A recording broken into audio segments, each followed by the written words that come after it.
अपन सभी लोग समझने का प्रयास कर रही थी कि तत्वज्ञान सूत्र के 10 अध्यायों में 7 तत्वों का वर्णन है। इसमें 6वें और 7वें अध्याय में आश्रम तत्व अर्थात कर्म कैसे आते हैं, किन जगह से, कौन से खिड़की, कौन से दरवाजे हैं जहां से कर्म हमारी आत्मा में प्रवेश करके हमें सुख और दुख का एहसास करवाते हैं। निरंतर 24 घंटे प्रति समय प्रति सेकंड आप कुछ भी कर रहे हो, यहाँ तक कि यदि कोई व्यक्ति कोमा में भी चला जाए तो कोमा में गया हुआ व्यक्ति भी प्रति समय 7 प्रकार के कर्मों का बंध अवश्य करता है। मन, वचन और काय, इन तीनों के द्वारा ही आप शुभ और अशुभ कर्म का बंध करते हो। कोई दूसरा व्यक्ति या कोई दूसरी वस्तु कर्म का बंध नहीं करवाती। और हमारा जैन धर्म तो वैसे भी भाव प्रधानी धर्म है, अर्थात सबसे ज्यादा महत्व क्रिया के साथ भावों का है। भावों से कितने परसेंट? 85%। 85% कर्मों का बंध भावों के माध्यम से होता है, वस्त्रों के माध्यम से 12% और इस शरीर के माध्यम से 3%।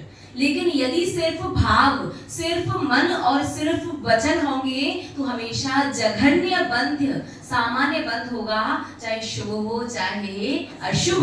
और यदि शरीर इन्वॉल्व हो जाए तो हमेशा उत्कृष्ट बंध होगा। यदि मन और वचन है, शरीर नहीं है, काय नहीं है, तन नहीं है, तो हमेशा जघन्य बंध, सामान्य बंध, चाहे अच्छा हो चाहे बुरा। और यदि शरीर है तो अच्छा कार्य हो चाहे बुरा कार्य, हमेशा उत्कृष्ट कर्म का बंध होगा। अंतिम समुद्र स्वयंभू रमण, सभी ने नाम सुना होगा। आप लोग कहाँ रहते हैं? तीनों लोकों में मध्य लोक। मध्य लोक में रहते कि नहीं रहते? और मध्य लोक में क्या है? असंख्यात द्वीप समुद्र, और उसमें सबसे अंतिम समुद्र जो है उसका नाम है स्वयंभू रमण। अंतिम समुद्र का नाम क्या है? स्वयंभू रमण। सबसे बड़ी अवगाहना, सबसे बड़ी अवगाहना किसकी होती है? महामत्स्य की। सबसे बड़ी हाइट किसकी होती है? महामत्स्य की। कितनी बड़ी हाइट होती है उसकी? 1000 योजन लंबा, 500 योजन चौड़ा और 250 योजन मोटा। एक योजन में 12 किलोमीटर। 1000 को 12 से गुणा करो, कितना आया? 12,000। 12,000 किलोमीटर लंबा और 6,000 किलोमीटर चौड़ा और 3,000 किलोमीटर मोटा। इतना बड़ा होता है महामत्स्य। और सबसे छोटी अवगाहना होती है उस महामत्स्य के कान में रहता है तंदुल मत्स्य। क्या बोलते हैं उसे? तंदुल मत्स्य।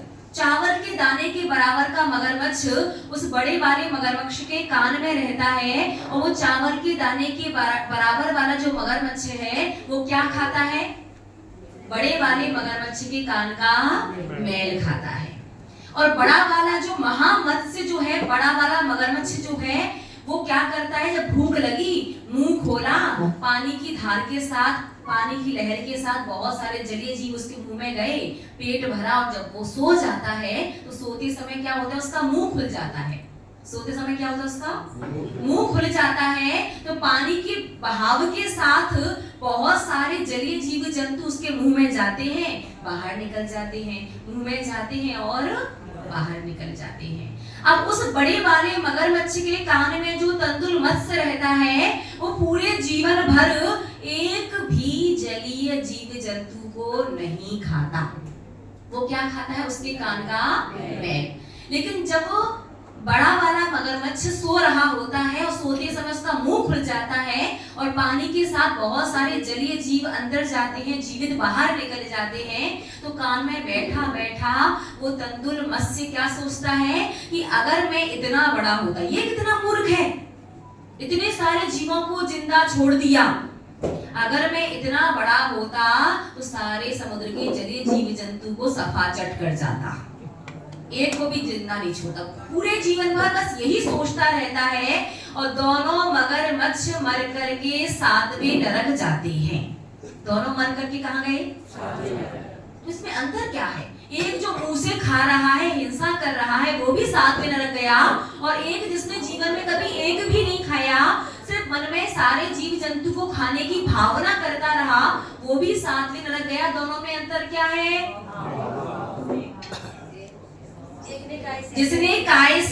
जिसने शरीर से खाया वो 7वें नरक की उत्कृष्ट आयु बंद की। 7वें नरक की उत्कृष्ट आयु 33 सागर। और जिसने कान में बैठे बैठे सिर्फ मन से खाया, उसने 7वें नरक तो गया, जगह तो एक ही थी, लेकिन 7वें नरक की जघन्य आयु 22 सागर में गया। अंतर समझ में आया कि नहीं आया? अंतर बताते हैं आपको। एक सागर यदि हम शास्त्रों के हिसाब से बताने बैठ जाएं कि 10 कोड़ा कोड़ी पल्लियों का एक सागर होता है, तो शायद आपको समझ में ना भी आए। आप ये समझो, एक सागर का मतलब क्या? आपकी भाषा में यदि आपके अनुसार समझाएं, संसार का सबसे बड़ा समुद्र, संसार का सबसे बड़ा समुद्र, और उस समुद्र में से 100 वर्ष में एक चिड़िया एक बूंद पानी लेकर के जाए। 100 वर्ष में कितना पानी? एक बूंद। और समुद्र कौन सा वाला?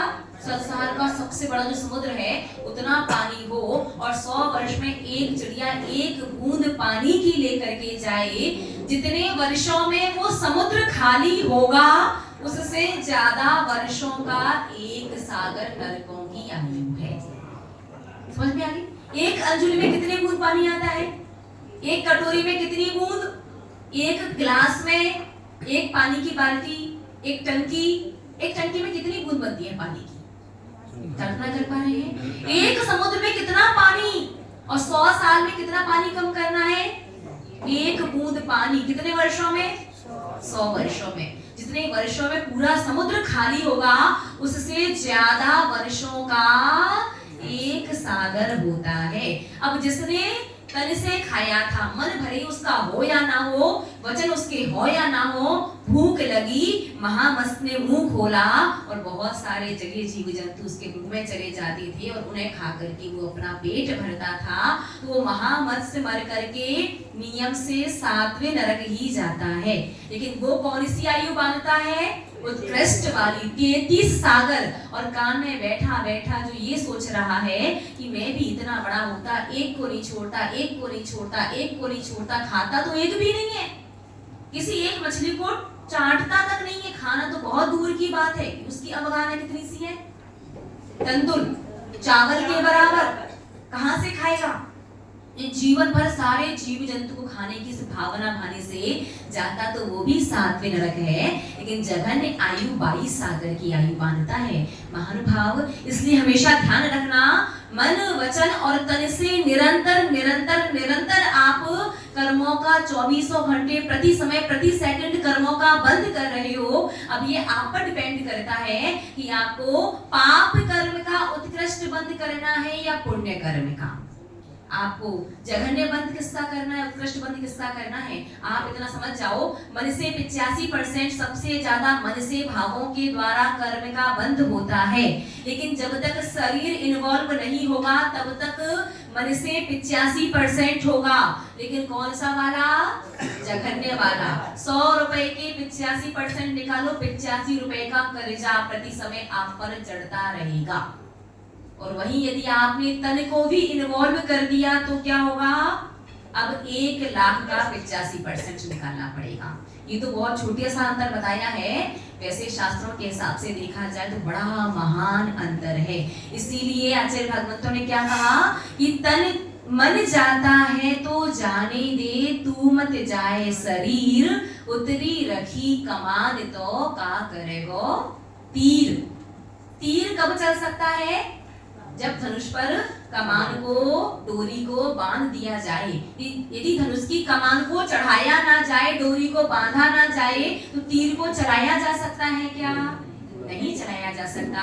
ठीक इसी प्रकार से मन में कभी भी कितने भी अशुभ विचार आ जाए, मंदिर में बैठे बैठे लगने लगे यार क्यों बैठ गए, क्यों सुबह से आ गए, बीच में बैठ गए, अब तो उठ के भी नहीं जा सकते, भूख लग रही है, कमजोरी आ रही है, गर्मी लग रही है, साथ नहीं दे रहा, मन में कैसे भी कुछ भी विचार आते रहे, लेकिन जब तक 10 लक्षण की सारी पूजन ना हो जाए यहाँ से उठ करके नहीं जाना। महानुभाव आपको लग रहा होगा शायद कि क्या फर्क पड़ता है, 10 लक्षण में पूजन करो और डेली पूजन करो, बहुत फर्क पड़ता है। और सबसे ज्यादा फर्क तो इस बात का पड़ता है कि आप सामूहिक पूजन कर रहे हो। एकाकी पूजन करने में और सामूहिक पूजन करने में क्या अंतर है, कोई बता सकता है क्या? सामूहिक अभिषेक हो, सामूहिक पूजन हो, सामूहिक प्रवचन सुनना, क्लास पढ़ना हो, स्वाध्याय करना हो, और अकेले अकेले दोनों में क्या अंतर है? 16%। हाँ, बिल्कुल सही। सामूहिक करने में ये फायदा है कि आप जो कार्य जो क्रिया कर रहे हो उसका आपके मन के अनुसार, आपके कार्य और क्रिया के अनुसार आपको आपका 100% मिलेगा सो मिलेगा, प्लस साथ में जितने भी लोग हैं सबका 16% प्लस और कर दो। आप अकेले बैठोगे तो अपने 100% से ज्यादा 101% भी फोड़ने का बंद नहीं कर पाओगे, 100% अधिकतम या उससे कम।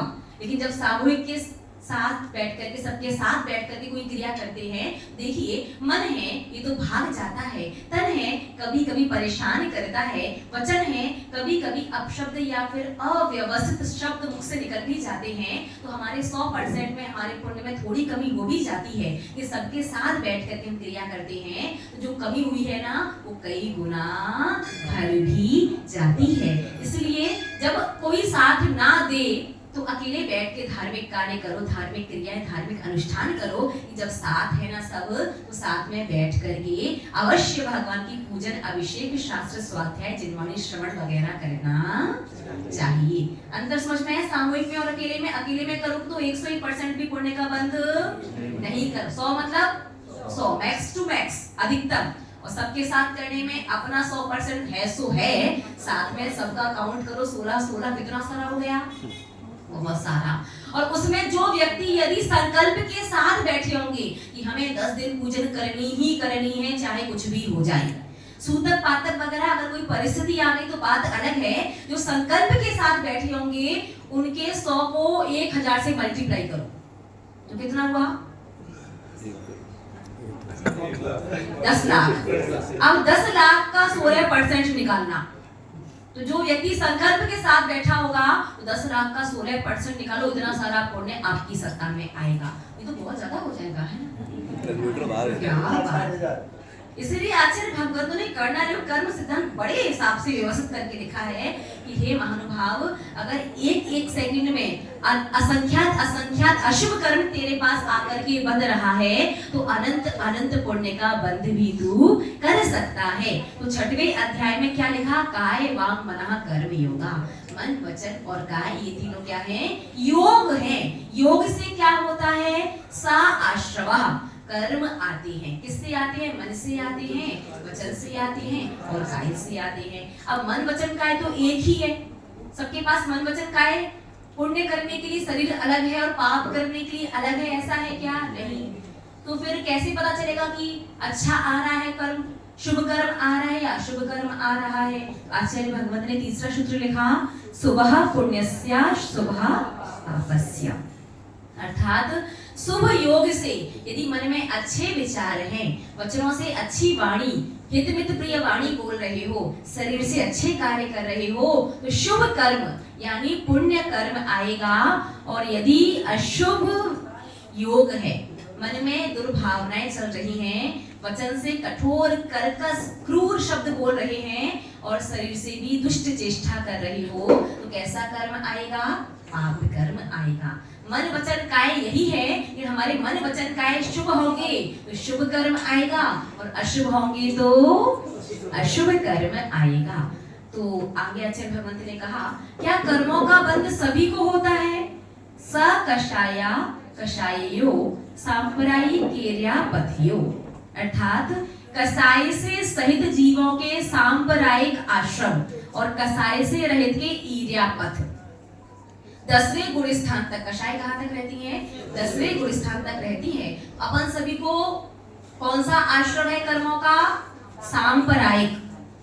और 11वें गुण स्थान से 13वें गुण स्थान तक अरिहंत भगवान को ईर्यापथ। ईर्यापथ का मतलब कर्म आना जाना, आना जाना, आना और जाना।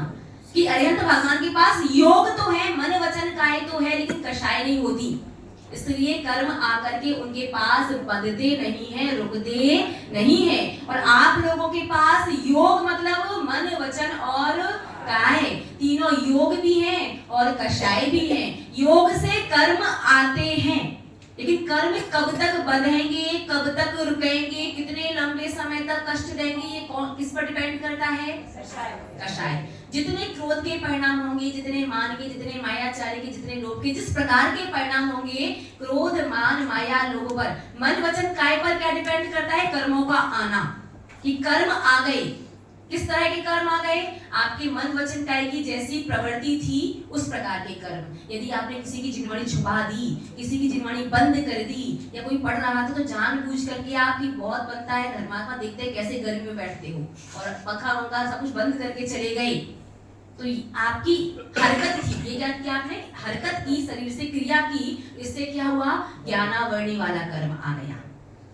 ठीक है, अब ये कर्म कितने समय बाद, कितना और कब तक फल देगा, ये किस पर डिपेंड करता है? क्रोध मान माया लोभ। सहज में जा रहे थे, अचानक से बंद हो गया, या अचानक आप फोन में बात करते करते जा रहे थे, ध्यान ही नहीं गया कि लाइट पंखा सब कुछ बंद कर दी, दूसरे को व्यवधान हो गया। डिपेंड करता है कि आप क्रोध मान माया लोभ कषाय कितनी तीव्र थी, कितनी मंद थी या मंदतम थी, उसके अनुसार कर्म कितना फल देगा, कब तक देगा और कितने समय बाद देगा। बात समझ में है कि नहीं? कर्मों का आना और कौन सी क्वालिटी का कर्म है, ये किस पर डिपेंड करता है? योग। कर्म आएंगे और कौन सी क्वालिटी के आएंगे, ये किस पर डिपेंड है? योग, मन वचन और काय। क्वालिटी मींस आप मन वचन काय की क्रिया जैसी करोगे। किसी के दर्शन में बाधा डालोगे तो दर्शनावरणी, और बाधा कैसे डालोगे? या तो मन से डालोगे, या वचन से, या काय से। भैया दर्शन करने मत जाओ, कुछ नहीं तो रोज रोज मंदिर जा रहे हो, आज गाड़ी खराब है, आज हम दे रहे गाड़ी, आज हम नहीं जा रहे भैया साथ में, हमें पता है अकेला जा नहीं सकता, हम साथ में आज जाएंगे नहीं, आज हम बाहर घूमने जाना है। तो किसी को व्यवधान डालना है, किसी का अच्छा करना है, उसके लिए आपका मन वचन काय इन्वॉल्व होगा। तो कर्म का आना और कर्म की क्वालिटी किस पर डिपेंड करती है? हमारे मन वचन काय पर, योग पर। और कर्म कब तक बंधा रहेगा, कितना फल देगा और कब तक देगा, ये किस पर डिपेंड है? कषाय पर। कषाय मतलब क्रोध मान माया लोभ। कषाय किसे कहते हैं? जो आत्मा को कसे।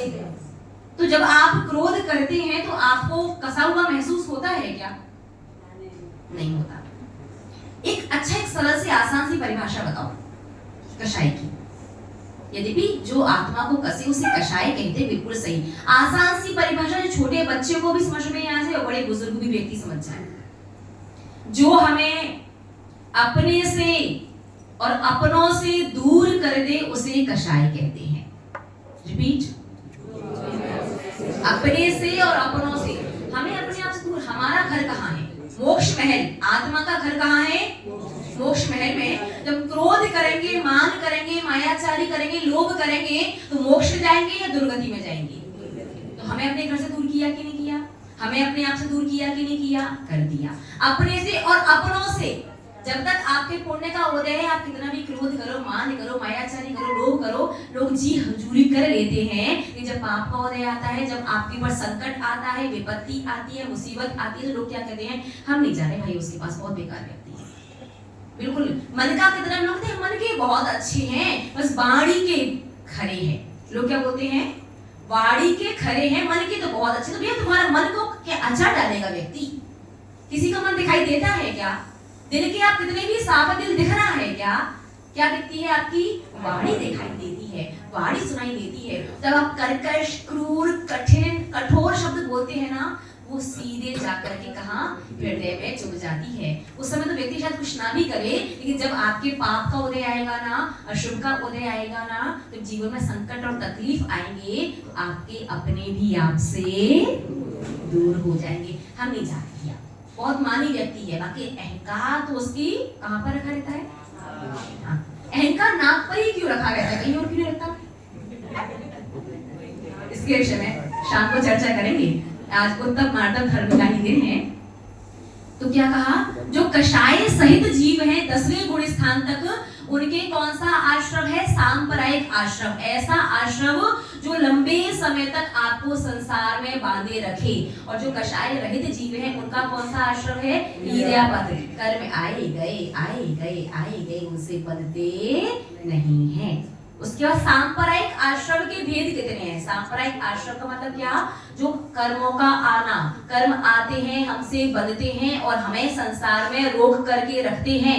तो ऐसा आश्रम जो कर्म हमें संसार में रोकते हैं, उसके कितने भेद हैं, कितने प्रकार से बनता है। तो आगे इंद्रिय कषाया व्रत क्रिया पंच चतु पंच पंचविंशति संख्या पूर्वस्य भेदा। कठिन तो नहीं लगा, थोड़ा बहुत समझ में आ रहा है कि नहीं आया, थोड़ा बहुत समझ में आ रहा है ना। थोड़ा थोड़ा समझने की कोशिश कीजिएगा, थोड़ा भी समझने कम चल जाएगा। और नहीं आए तो फिर अपन सीधे सीधे पढ़ के आगे चढ़ा रहे हैं क्या नहीं, थोड़ा थोड़ा समझते चलेंगे ना। तो जो आश्रम यानी कर्मों का आना किससे आते हैं, मन वचन काया से। तो वो आश्रम के भेद कितने हैं। तो इंद्रिय, इंद्रिय कितनी होती हैं, 5। तो कर्म किससे आता है, 5 इंद्रियों से आता है। स्पर्शन, रसना, घ्राण, चक्षु और कर्ण। स्पर्शन यानी टच। टच कितने प्रकार का होता है, स्पर्श कितने प्रकार का है, 8 प्रकार का। हल्का, भारी, कड़ा, नरम, रूखा, चिकना, ठंडा, गरम। रिपीट करो, हल्का, भारी, कड़ा, नरम, रूखा, चिकना, ठंडा, गरम। हल्का, भारी, कड़ा, कड़ा यानी कठोर, नरम। हल्का, भारी, कड़ा, नरम, रूखा, चिकना, ठंडा, गरम। हल्का, भारी, रूखा, चिकना, ठंडा, गरम। टच 8 प्रकार के होते हैं। अब इसमें आप राग द्वेष करते कि नहीं करते। नीचे बैठो, सारी चुप रही है, जैसे ऐसी जगह लाके बिठा दिया है, और ये बढ़िया सॉफ्ट सा, कितना बढ़िया है, मजा आ गया, बस ऐसे ही बैठा दे, गद्दे में डलना के गद्दे लगा दे, फिर तो बात ही है। अब एसी तो लग गई है, कुछ देर बाद गद्दे भी आ जाएंगे, देखना। अब कुर्सी और स्टूल तो आ गए, धीरे धीरे उसमें गद्दी आने की देर है, वो भी धीरे धीरे हो ही जाएगा। तो व्यक्ति क्या करता है, इनमें भी राग द्वेष करता है कि नहीं करता, है ना। नीचे नंगे पांव, चलो कंकड़ चुभ रहे हैं, अरे चप्पल मिल जाती, अरे रबड़ की चप्पल से क्या होता है, प्लास्टिक की चप्पल में तो कोई दोष नहीं। कितना प्रकार का राग द्वेष। तो स्पर्श कितने प्रकार का है, 8 प्रकार का। हल्का, भारी, कड़ा, नरम, रूखा, चिकना, ठंडा, गरम। हल्का, भारी, कड़ा, नरम, रूखा, चिकना, ठंडा, गरम। हल्का, भारी, कड़ा, नरम, रूखा, चिकना। तो 8 प्रकार का स्पर्श मुख्य होता है। तो स्पर्शन इंद्रिय, इसमें राग द्वेष करते कि नहीं करते, जैसे ही राग द्वेष किया वैसे ही कर्म के बंध गया। फिर स्पर्श के बाद रसना इंद्रिय। स्वाद कितने प्रकार का होता है, स्वाद मुख्यतया 5 प्रकार का। खट्टा, मीठा, कसायला, कड़वा, चरपरा। रिपीट, खट्टा, मीठा, कसायला, कड़वा, चरपरा। खट्टा, मीठा, कसायला, कड़वा, चरपरा। अब इसमें नमक तो है ही नहीं, नमक कहाँ गया। नमक कोई रस नहीं है, कोई स्वाद नहीं है। 6 रस में तो आता है, स्वाद में नहीं आता। नमक किस स्वाद में आता है, खारा कोई स्वाद नहीं होता। नमक आता है मिष्ट रस में, मीठे रस में। किस रस में आता है नमक, मिष्ट। क्योंकि स्वाद यदि नमक ना हो तो भोजन में कितने भी 56 भोग क्यों ना तैयार हो, कितना भी घी डाल दो, कितना भी मीठा मिष्ठान बना लो, कितने भी जूस दूध निकाल लो, रबड़ी मावा रख दो, लेकिन अगर नमक ना हो तो 56 भोगों में भी स्वाद नहीं आता। तो नमक उसका स्वाद खारा है।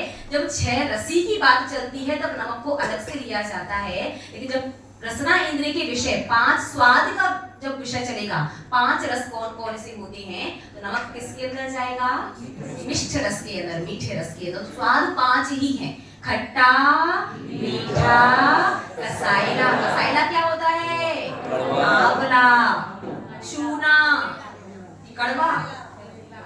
करेला तो कड़वा होता है, कसाइला भी कसा नहीं, ऐठा ऐठा। चूना कत्था, देखा कत्था मुंह से ऐठा ऐठा सा गुटखा खाते, कौन खाते। अभी 10 दिन भी चल रहा है क्या, नहीं अभी 10 दिन तो नहीं चल रहा, अच्छी बात है सच में। बाकी कोई नहीं खाता गुटखा, कैसे बनता है अगर उसकी प्रोसेस पता चल जाए ना। कभी लखनऊ जाना, लखनऊ वहाँ बहुत गुटखा फैक्ट्री है, एक ऐसी रिपोर्ट हमारे पास एक बार आई थी जब लोग सागर चातुर्मास कर रहे थे, उससे पहले एक हैदराबाद के एक बायोकेमिकल के स्टूडेंट ने, सुबह आप लोग फ्रेश होने जाते हैं ना, शौच जाते हैं, मानव मल। अब डेली इतने लोग फ्रेश होने जाते हैं, पहले तो वो बटर वाला सिस्टम रहता, गड्ढे वाला, और आजकल वो पाइपलाइन वाला होता है।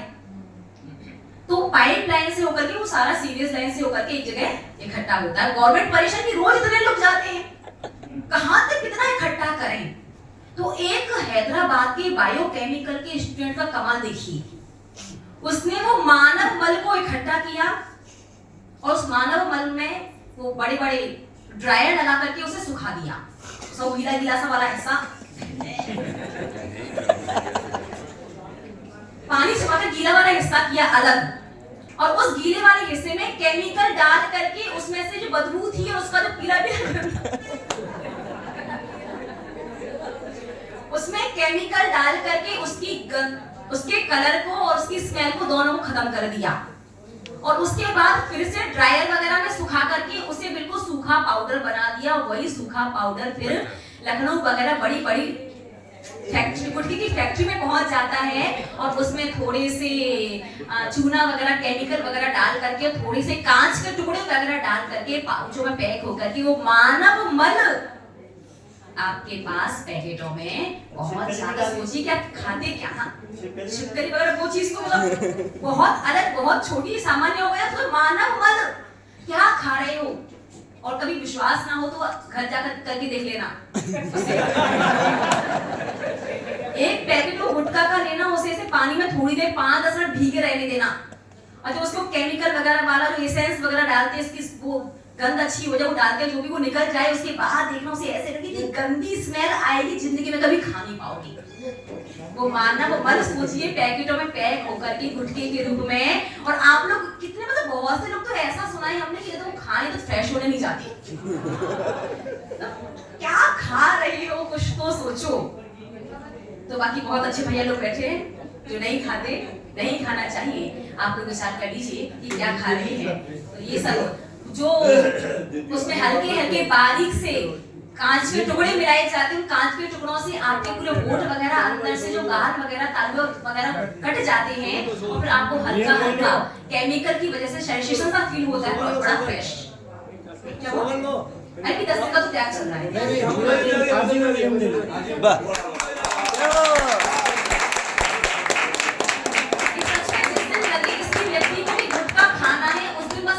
ये प्रयोग करके देख लेना, बहुत बड़ा काम हुआ है, बहुत बड़ी चीज है। एक बार फिर से ताली बजा दें। तो जो वो वाला आता है ना, जर्दा वाला, वो जर्दा वाले का त्याग है, सादा वाले का बाद में विचार कर लेना, ठीक है। अरे देखो नियम धीरे धीरे सबका त्याग करके भी जर्दे वाले का त्याग है, ठीक है। कभी खाने का मन करे गुटखा, तो यही करके देखना कि 10 मिनट के लिए उस गुटखे को पानी में भिगो देना, कि पानी अलग करके जो स्मेल निकल जाए, फिर उसे ऐसे थोड़ा मिसल करके फिर स्मेल करके देखना, सूंघ नहीं पाओगे, ठीक है। तो वापस अपने विषय पर आ जाते हैं। इतना गंदा होता है वो गुटखे पर कैसे पहुंच गए अपन? रसना इंद्रिय से पहुंच गए। हाँ। तो क्या है, सांप्रदायिक आश्रम जो है, सांप्रदायिक आश्रम यानी कर्म आकर के लंबे समय तक हमें संसार में दुख देते हैं। वो कर्म 39 चीजों से आते हैं, उसके 39 भेद हैं। उसमें 5 भेद क्या है? 5 इंद्रिय, ज्यादा बोलेंगे तो बहुत विस्तार हो जाएगा। 5 इंद्रिय के बाद 4 कषाय, 5 अव्रत, अव्रत यानी हिंसा, झूठ, चोरी, खुशी और परिग्रह, 5 अव्रत और 25 क्रियाएं। ये 39 भेद हैं जिनसे कर्म आकर के लंबे समय तक रोकते हैं। 25 क्रियाओं में एकमात्र जो पहली क्रिया है सम्यक्त्व की क्रिया, ये क्रिया तो पुण्य का बंध कराने वाली है, बाकी 24 की 24 क्रियाएं पाप का ही बंध कराती हैं। बात समझ में आई? तो जो कर्म आकर के हमें रोके रखते हैं संसार में, लंबे समय तक हमें दुख देते हैं, तो वो कितने प्रकार से, कितने भेदों से? 39 प्रकार से। 39, 5 इंद्रिय, 4 कषाय, 5 अव्रत और 25 क्रियाएं, ठीक है। इसके बाद अब ठीक है, 39 प्रकार से कर्मों का आश्रम हो रहा है, मन वचन काया सभी के पास है, कसाय सभी के पास है, लेकिन फिर सब जीवों में अंतर क्यों है? अब प्रश्न क्या है कि कोई ज्यादा सुखी नजर आता है, कोई थोड़ा कम सुखी नजर आता है, कोई ज्यादा दुखी नजर आता है, किसी को एक रोटी में पेट भर जाता है, कोई 4 रोटी भी खा ले तो नहीं उसे पेट भरता, किसी का भोजन जल्दी पच जाता है, किसी का पचता ही नहीं है, किसी का दांत साथ नहीं देते, किसी के आंख साथ नहीं देती, किसी की आंख साथ नहीं देती, किसी के कान साथ नहीं देते। जब कर्मों का आश्रम 39 प्रकार से ही होता है, सबको एक बराबर हो रहा है, तो फिर सबको फल जो मिल रहा है, फल में अंतर क्यों है? तो इस प्रश्न का उत्तर देते हुए आचार्य भगवत आगे कहते हैं, तीव्र मंद ज्ञाता ज्ञात भावाधिकरण वीर्य विशेषभ्यस तद विशेषा। अर्थात सभी लोगों के कर्म के फल में अंतर किस वजह से है? तीव्र भाव, मंद भाव, ज्ञात भाव, अज्ञात भाव, अधिकरण विशेष और वीर्य विशेष की वजह से कर्मों में हीनाधिकता होती है। किस वजह से? किसी के तीव्र परिणाम है, किसी के मंद परिणाम है, कोई जान करके कर रहा है, किसी से अनजाने में हो जाती है। अधिकरण यानी आश्रम का आधार, और वीर यानी शक्ति, कोई ज्यादा शक्ति से पाप करता है, कोई ज्यादा शक्ति से पुण्य करता है, कोई कम शक्ति से करता है। इन 6 चीजों की वजह से सबके कर्मों के फलों में अंतर है। आश्रम तो 39 प्रकार से ही होगा, 39 भेदों से ही होगा, लेकिन तीव्र भाव, मंद भाव, ज्ञात भाव, अज्ञात भाव, अधिकरण विशेष और वीर्य विशेष की वजह से सभी के फलों में अंतर है। बात समझ में आ गई? कोई तीव्र भावों से कर्म करता है, कोई मंद से करता है, कोई जान के करता है, कोई अनजाने में करता है, कोई आधार अधिकरण जो अपन आगे समझेंगे, जीव और अजीव अधिकरण उससे करता है, और कोई शक्ति के अनुसार, कोई शक्ति से बाहर होकर के करता है, कोई शक्ति को छुपा करके करता है। उस अनुसार कर्म ज्यादा या कम बनते हैं, ज्यादा या कम फल देते हैं। ठीक है, तो आज समय 6 सूत्र अपने पूरे हो गए, अब बाकी शेष अपन आगे समझेंगे। थोड़ा थोड़ा समझ में तो आ रहा है ना? थोड़ा थोड़ा बस समझते चलिएगा, तो वैसे अरे वाह वाह, बहुत अच्छी बात है। और जब जहाँ समझ में नहीं है तो बता देना, फिर अपन सीधे सीधे 10 अध्याय के सूत्र पढ़ करके स्वाहा स्वाहा करके नहीं बताइए। हाँ, कम से कम समझ लो कि कर्म कैसे आ रहे, मन वचन कैसे और कैसे कैसे क्या क्या करना है, चलेगा। तो अपन अब 10 अध्याय के सूत्रों के अर्घ चढ़ाते हैं, ताकि खाने पीने के बाद भी आपको एक उपवास का फल अवश्य मिले। सभी लोग निकालिएगा तत्व सूत्र प्रथम अध्याय।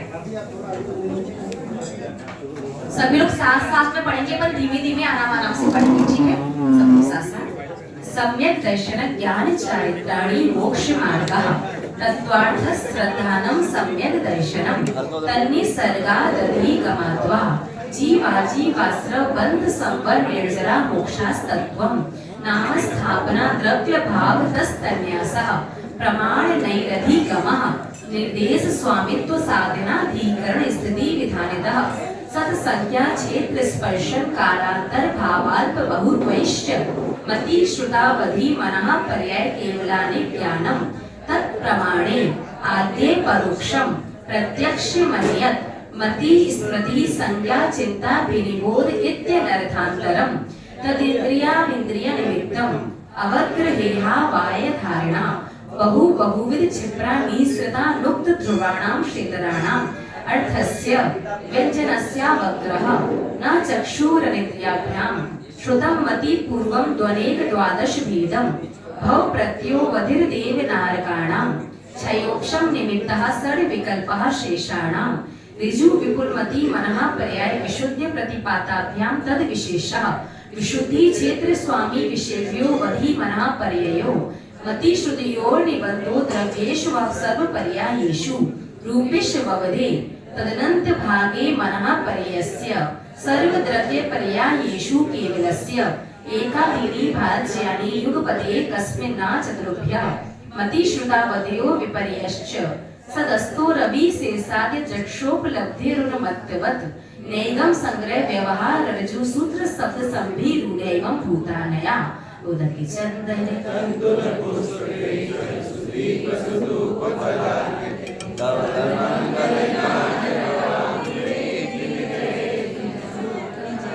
ओम ह्रीं श्री तत्त्वसूत्र मोक्ष तत्त्वार्थादिगमे मोक्षशास्त्रे प्रथमो अध्याय नमारेघ्यं निर्वपामिति औक्षमिच्छायिकौ भावौ मिश्रश्च जीवस्य स्वतत्त्वमौदैक पारिणामिकौ च द्विनवाष्टादशैकविंशति त्रिभेदा यथाक्रमम् सम्यक्त्व चारित्रे ज्ञान दर्शन दान लाभ भोगोपभोग वीर्याणि च ज्ञान दर्शन लब्धयश्चतुस्त्री त्रिपंच भेदा सम्यक्त्व चारित्र संयमाश्च गति कषाय लिंग मिथ्या दर्शना ज्ञाना संयता सिद्ध लिस्यास चतुस्त्रैकैक षड भेदा जीव भव्या भव्यत्वानि च उपयोगो लक्षणम् सा द्विविधोष्ट चतुर्भेदा संसारिणो मुक्ताश्च स मनस्का संसारिणस्त्रसस्थावरः पृथिव्यः तेजो वायु वनस्पतयः स्थावरः द्विनेन्द्रियादयस्त्रशः पंचेन्द्रियाणि द्विविधानि निर्वृत्युपकरणे द्रव्येन्द्रियं लब्ध्युपयोगौ भावेन्द्रियम्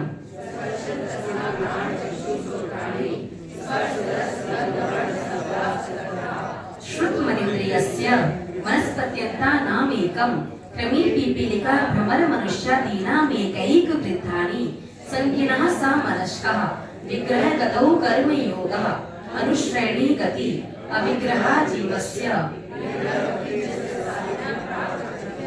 एक समया विग्रह एकं बहुत्रीन् वानाहारकः संभूषण गर्भोपादा जन्म सचित्र शीत संवृतः सेतरा मिश्राश्चैक सस्तद्योनयः जरायु जांडस पोतानां गर्भः देवनारकाणामुपादः शेषाणां सम्भूषणम् औदारिक वैक्रियकाहारक तैजस कार्माणि परम सूक्ष्मं प्रदेशतो संख्येय गुणं प्राप्त तैजसा अनंत गुणे परे अप्रतिघाते अनादि संबंधे च सर्वस्य एतनादीनि भाज्यानि युगपदे कस्य निरुपभोग मध्यम गर्भ सपोषण जमाद्यम औपपादिकं वैक्रियकं लब्धि प्रत्यय च तैजस्मपि शुभं विशुद्धमव्याघाति चाहारिकं प्रमत्त संयतस्यैव नारक सपुष्णु नपुंसकानि न देवः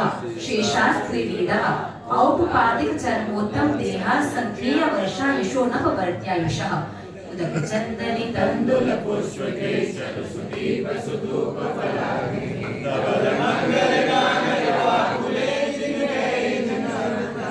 ओम ह्रीं श्री तत्त्वार्थादिगमे मोक्षशास्त्रे तृतीयोऽध्याय नमालेख्यं निर्वपामिति रत्न शर्करा बालुका पंक धूम तमो महातमः प्रभा भूमियो घनांगु वाताकाश प्रतिष्ठा सप्ताधूतः तासु त्रिंशत् पंचविंशति पंचदश दश त्रिपंचोनैक नरक शत सहस्राणि पंच चैव यथाक्रमम् नारिका नित्या शुभतर लेश्या परिणाम देह वेदना विक्रिया परस्परो दीरित दुःखः संक्लिष्टा सुरो दीरित दुःखाश्च प्राक चतुर्थ्या क्लेशवेग त्रिसप्तदश सप्तदश द्वाविंशति त्रयस्त्रिंशत् सागरोपमा सत्त्वानां परः स्थिति जम्बूद्वीप लवणो दादय शुभ नामानो द्वीप समुद्रः द्वीर विष्कम्भः पूर्व परिक्षेपणो वलया कृतयः तन्मध्ये मेरु नाभिर्वृत्तो योजन शत सहस्र विष्कम्भो जम्बूद्वीपः भरत हैपद हरि विदेह रम्यक हैरण्यवतैरावत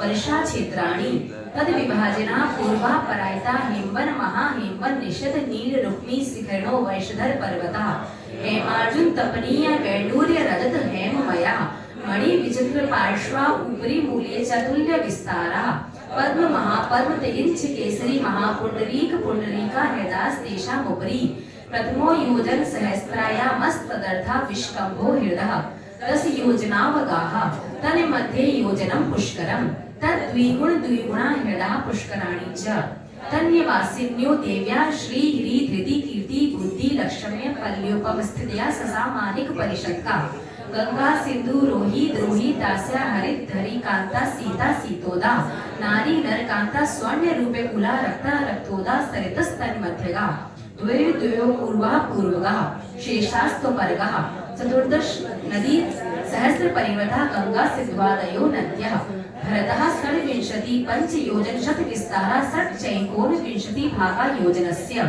तद्द्विगुण विस्तारा वर्षधर वर्षा विदेहान्तः उत्तरा दक्षिण तुल्या भरतैरावत्योर्वृद्धि ह्रासो सम्याभ्याम उत्सर्पणी व सर्पणेभ्यां ताभ्यां मुकरा भूम्यो वस्थितः एक द्वित्रि पल्योपम स्थितियो हैन पदकहारी वर्षक दैव पूर्वकः तथोत्तरः विदेहेषु संख्ये कालः भरतस्य विष्कम्भो जम्बू द्वीपस्य 90% द्विधातुकी खंडे पुष्करार्धे च प्राङ्मानुष्योत्तरान् मनुष्याः आर्यामनिक्षाश्च भरतैरावत विदेहा कर्म भूमियो नेत्र देव कुरुत्तर कुरुभ्यः न स्थिति परावरित्री पल्योपमांतर मुहूर्ते त्रयगियो निजानां च उदके चंदने मंजुल पुष्पके चल सुदीप सुदूप फलाग्रके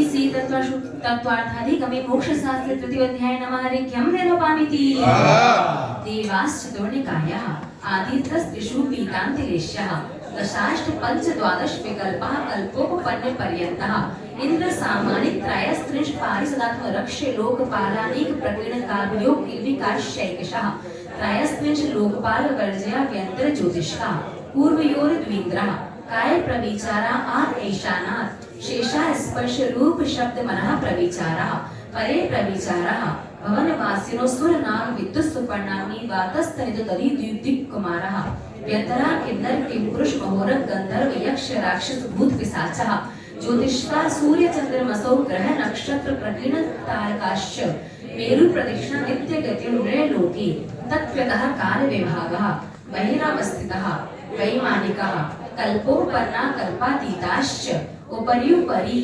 स्वधर्मैशान सानत कुमार महेंद्र ब्रह्म ब्रह्मोत्तर लांतव कापिष्ट शुक्र महाशुक्र सतार सहस्रा रेश्वानत प्राणतयो राणाच्युत्योर नवसु द्रव्यकेषु विजय वैजयंत जयंता पराजितेषु सर्वार्थ सिद्धौ च इसति प्रभाव सुख द्युतिवेश्या विश्रुतिन्द्रियावधि विषयतोधिकः पीत पद्म शुक्ल लेश्या द्वित्रि शेषेषु टाग ग्रेण्य केभ्यः कल्पः ब्रह्म लोकालया लोकांतिकः सारस्वतादित्य बहने ऋण गर्द तोये तुषी ताव्या बाधा रिष्टाश्च विजयादिषु द्विचर्मा औपपादिक मनुष्येभ्यः शेषा स्त्रियग योनया स्थिर सुर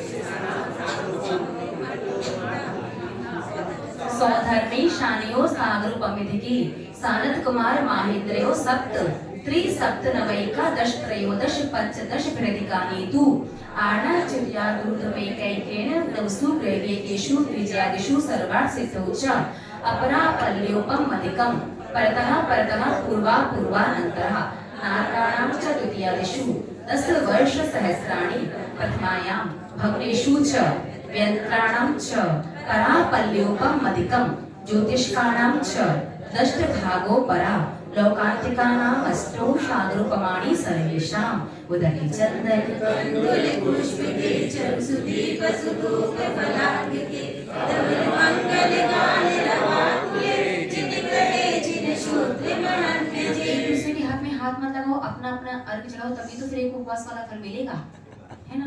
इधर तो ये कि एक व्यक्ति भोजन करे दूसरा सारे व्यक्ति हाथ लगाए है ना। कम से कम तत्वाशुद्र में 10 लक्षण में 10 दिन तक 10 अध्याय के 10-10 अर्घ अपने ही हाथ से चढ़ाओ, पर थोड़ी-थोड़ी सी तरह ले लो, ठीक है। इति श्री तत्वार्थाधिगमे मोक्षशास्त्रे चतुर्थ अध्याय नमः निरूपामिति अजीविकाया धर्माकाश पुद्गलः द्रव्याणि जीवाश्च नित्यावस्थितानि रूपाणि रूपिणः पुद्गलः आकाशादेक द्रव्याणि निष्क्रियाणि च असंख्येया प्रदेशा धर्मैक जीवानाम् आकाशस्यानन्तः संख्येयाश्च पुद्गलानां नाडो लोकाकाशे वगाः धर्माधर्मयो कृत्स्ते एक प्रदेशादिषु भाज्याय पुद्गलानाम् असंख्येय भागादिषु जीवानां प्रदेश संहार विसर्पाभ्यां प्रतीकवत् गतस्थित्योपग्रहो धर्माधर्मयो रूपकारः आकाश शरीर वाक् मनः प्राणापानः पुद्गलानां सुख दुःख जीवित मरणोपग्रहाश्च परस्परोपग्रहो जीवानां वर्तना क्रिया परत्वा परत्वे च कालस्य स्पर्श रस गंध वर्ण वर्तः पुद्गलः शब्द बंध सौक्षम स्थौल्य संस्थान भेद तमश्छाया तपो द्योतिबंधश्च अणवः स्कंधाश्च भेद संघातेभ्यः उपपद्यन्ते भेदादणु वेद संगाताभ्यां चाक्षुषः सद्द्रव्य लक्षणम् उत्पाद व्यय द्रव्य युक्तम सत् तद्भावाव्यम नित्यम अर्पितानर्पित सिद्धि स्निग्ध रुक्षत्वाद बंधा न जघन्य गुणानां गुण साम्ये द्वैकादि गुणानां तु वन्देदिकौ पारिणामिकौ च गुण पर्यायवत् द्रव्यम कालस्य सोऽनन्त समयः द्रव्याश्रया निर्गुणा गुणा तद्भावः परिणामः उदति चन्दन पंचुल पुष्प केशर सुदीप सुधूप फलार्णिके धवल मंगल गाधर्वा कुले जिनके जिन सूत्र महन्यजे तत्त्वार्थाधिगमे मोक्ष शास्त्रे पंचमो अध्याय नमारेख्यं निरूपयामि काये वाङ् मनः कर्म योगः स आश्रवः शुभः पुण्यस्य शुभः पापस्य स कषाय कषाययो सांप्रदायिक क्रिया पथियो इंद्रिय कषाया व्रत क्रिया पंच चतु पंच पंचविंशति संख्या पूर्वस्य भेदा तीव्र मंद ज्ञाता ज्ञात भावाधिकरण वीर विशेषभ्यस्तद विशेषः अधिकरणं जीवा जीवा आद्यम समारंभारंभ योग कृत कायतानुमत कषाय विशेषैः त्रिस चतुश्चैकशः निर्वर्तना निक्षेप संयोग निसर्गा द्वि चतुर द्वि त्रिभेदः परम् तत्प्रदोष मेहिना आश्चर्यानंतराय साधनोपघाता ज्ञान दर्शना वर्णयो दुख शोक तापा क्रंदन वद परिदेव नान्यात्म बहुजह स्थानान्य सद्वेदस्य भूत वृत्तिर कंपादान सराग संयमादि योग शांति शौच विधि सद्वेदस्य केवलेषु संग धर्म देवा वर्ण वादो दर्शन मोहस्य कषायो दया तीव्र परिणामाश्चारित्र मोहस्य बहुमानम परिग्रहत्वं नार कश्यायुषः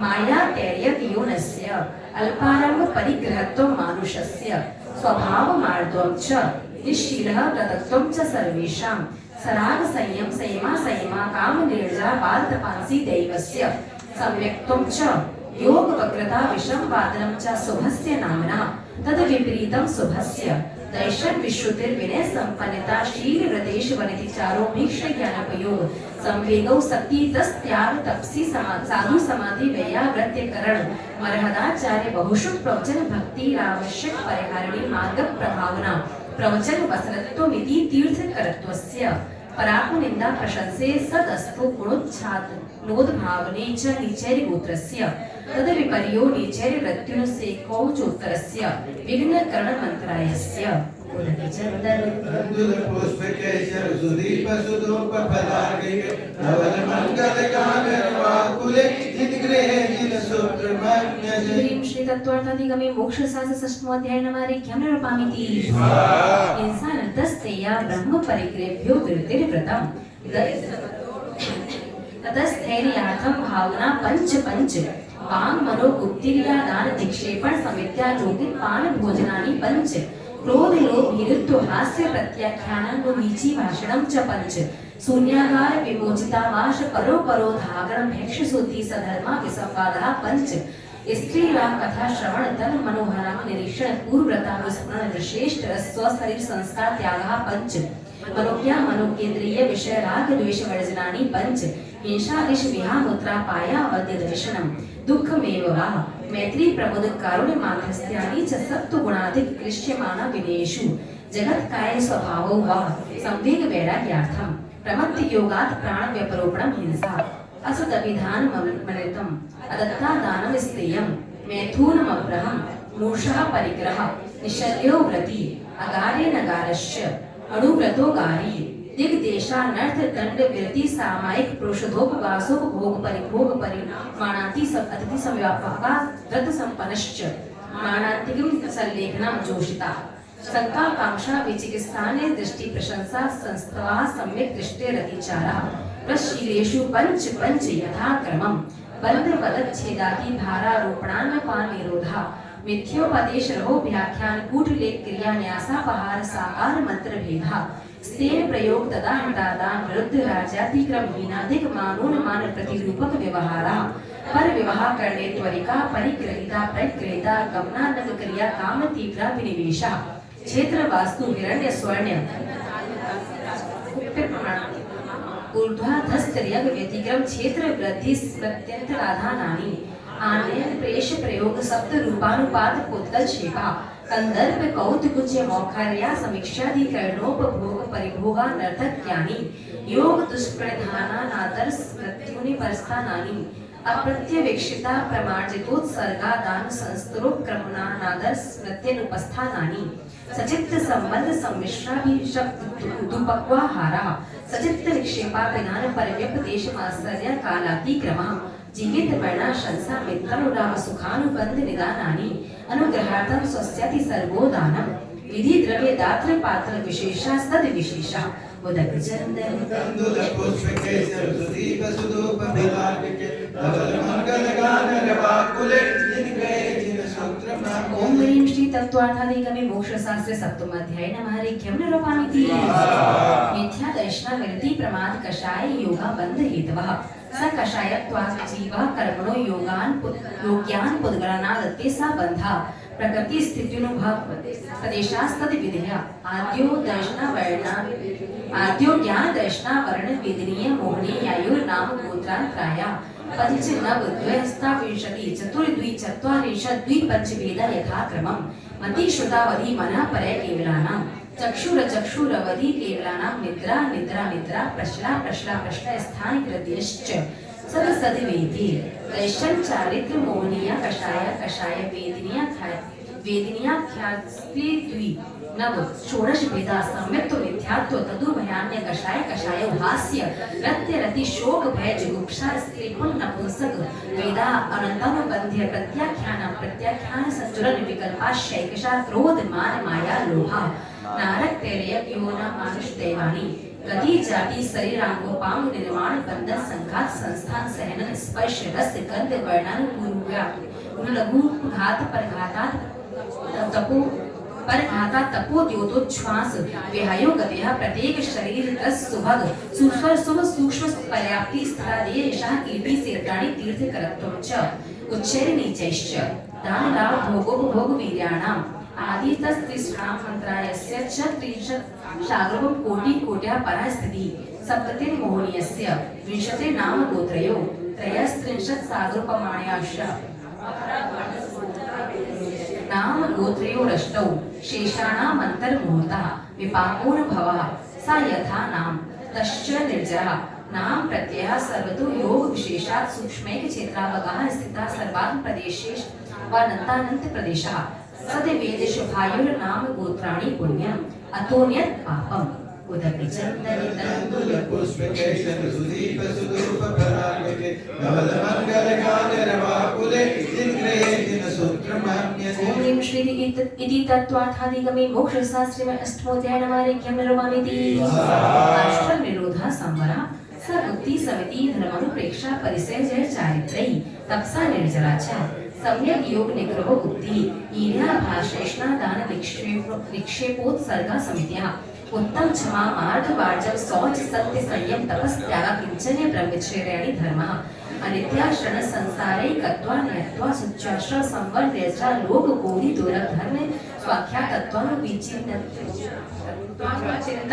अनुप्रेक्षः मार्गच्यवन निर्जार्थं परिशोधव्या परिशः क्षुत् पिपाशा शीतोष्ण दंश मशक नागान्य रति स्त्री चरा निषद्या शय्या क्रोश वध याचना लाभ रोग त्रय स्पर्श मद सत्कार पुरस्कार प्रज्ञा ज्ञान दर्शनानि सूक्ष्म सांप्राय छन्दस्त वितराग योष दुर्दश एकादश दिने बादर सांप्राय सर्वे ज्ञानावर्णे प्रज्ञा ज्ञानी दर्शन मोहांतराय योर दर्शन लाभो चारित्र मोहे नागण्य रति स्त्री निषद्या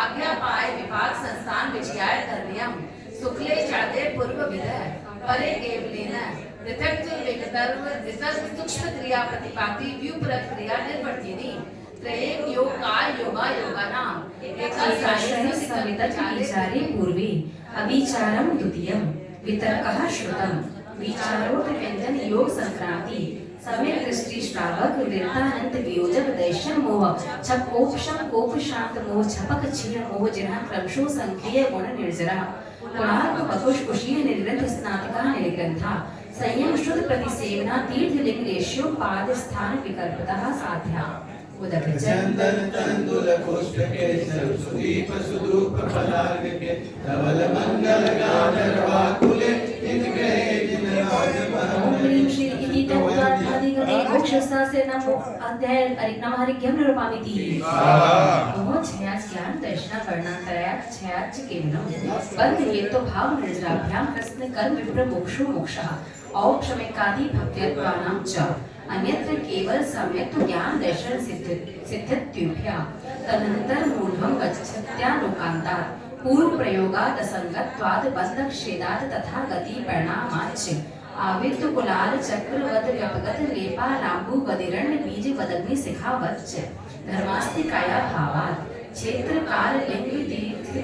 काल गति लिंग तीर्थ चारित्र प्रत्येक बुद्ध बोधित ज्ञानावगाहनांतर संख्या भक्तुदा साध्या उद्यपि चंदने तंदुल पुष्पके चक्षुदीपे सुधूपे फलावृति धवल मंगल गान रवाकुले जिनग्रहे जिन सूत्र महंगले ओम ह्रीं श्री तत्त्वार्थादिगमे मोक्षशास्त्रे दशमोऽध्याय नमारिघ्यं निर्वपामिति